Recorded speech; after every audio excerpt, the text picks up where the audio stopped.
ఏమి తెలియని వయసులో చిన్నప్పుడు ఈ భూతల్లి గురించి ఎన్ని పాఠాలు నేర్చుకున్నా కూడా అసలు అవగాహన లేక ఈ భూతల్లికి ఏం చేయలేకపోయినామన్నా. ఇవాళ ఇంత అవగాహన వచ్చినా, ఇంత చదువులు చదివినా, ఇంత తెలివి వచ్చినా కూడా మనం చదివిన చదువులన్నీ ఈ భూతల్లి నాశనానికి చేసినట్టే ఉందన్న.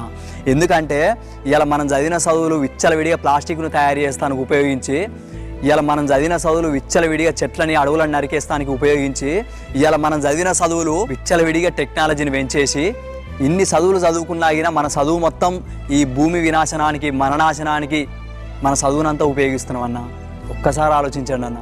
దయచేసి మీకు చేతులు జోడించి చెప్తున్నా, ప్లాస్టిక్ని వాడకుర్రి. ఏదైనా చికెన్ షాపుల కాడుకో ఏదైనా షాపుల కాడికి పోయినప్పుడు ఆ కవర్లను వాడకుండా బాక్సులు కానీ, క్యారీ బ్యాగులు కానీ, కాటన్ బ్యాగులు కానీ ఏదైనా తీసుకొని వెళ్ళండి. చెట్లను మాత్రం ఎట్టి పరిస్థితులలో నరకనీయకుర్రి. మా రైతన్నలు చాలా వరకు ఏం చేస్తుంటారు అని అంటే కోతుల బాధతోటి పంట పొలాలు నాశనం చేస్తాయి అనేసి ఆ తాటి చెట్లు కానీ పెద్ద పెద్ద వృక్షాలు నరికేస్తుంటాం. వాటి వల్ల రేపన్నాడు ఖచ్చితంగా